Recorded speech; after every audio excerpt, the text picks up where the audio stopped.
Takže ahoj, tady Monster. Jak někteří z vás ví, Zoe se před pár měsíci rozhodli pustit do světa jejich nové bezdrátové myšky typu EC, které jsou ergonomické a patří mezi nejvíce používané myšky na světě mezi hráči. Zoe se rozhodl mi jednu z nich poslat na recenzi, jedná se o myšku typu EC3CV a my si něco málo o té myšce řekneme. V boxu při otevření najdete hnedka myš, u které si můžeme hned všimnout jejího tvaru. Myška je ergonomická a to znamená, že je tvarována tak, aby vám padla do ruky a zápěstí a tím zamezila vzniku syndromu karpálního tunelu. Velikost a váha myšky se odráží od toho, jaký typ myšky si vyberete. Na výběr máte variantu EC1, EC2 a EC3, stejně jako u drátových verzí, takže každý hráč si dokáže vybrat myšku, která mu sedne do ruky. Právě tvar té myšky je něco, co já oceňuji, jelikož jsem na to zvyklý už jakoby od EC2 drátových, ale jediná věc, co bych tady dokázal podotknout, je asi jenom její váha, jelikož má 77 gramů a lidi v této době jsou víc zvyklí už na lehčí myšky, ale je to věc, která je čistě o zvyku. Já jsem si na to zvykl do pár hodin, takže bych to nebral zase jako velký negativum. Další věcí, co najdete v boxu, je přijímač. Přijímač je zde kvůli pár důvodům, jimiž jsou nabíjení, rychlejší a stabilnější připojení a plynulost myši. Pokud se vám myška vybije, dokážete ji právě dát do toho přijímače a nabíjet dál, nebo ji přepojit do drátu a pokračovat v hraní jako ostatních myší.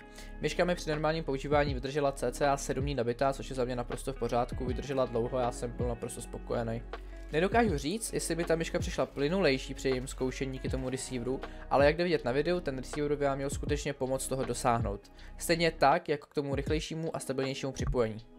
Nedokázal jsem poznat rozdíl mezi používáním myši s přijímačem nebo bez přijímače a právě proto jsem se ho později rozhodl nepoužívat. Vyhovovalo mi to tak víc, takže jsem u toho tak zůstal. Ale určitě ho vyzkoušejte a udělejte si na něj obrázek sami. Dále v boxu najdete náhradní skatey, dongle, kabel a pár dalších papírů, který jako každý člověk odignorujete. Drátové verze typu EC používají senzor 3360. U bezdrátových došlo právě k upgradeu na 3370. Zoe šlo na jistotu, právě místo používání novějších senzorů, u kterých může být pár nedostatků, si Zoe právě bral 3370, o kterém se ví, že je dobrý a spolehlivý, ale není nejnovější. Není to tady nic, co by vás mělo zarazit při koupi myšky, za mě bych ale uvítal možná takovou 3390, něco takového. Myš jsem pár dní zkoušel a s funkčnostní myší jsem neměl žádný problém. Ať s receiverem nebo bez, myš mi pocitově přišla skvělá, za což může její tvar a zvykl jsem si na ní po pár hodinách. Taky jsem nemusel myš dlouho nastavovat, jelikož myš jen zapojíte a hrajete a vlastně všechny nastavení máte na spodku myši.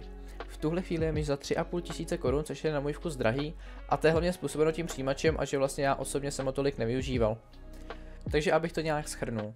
Jak jsem zmínil, ta myška je naprosto v pořádku.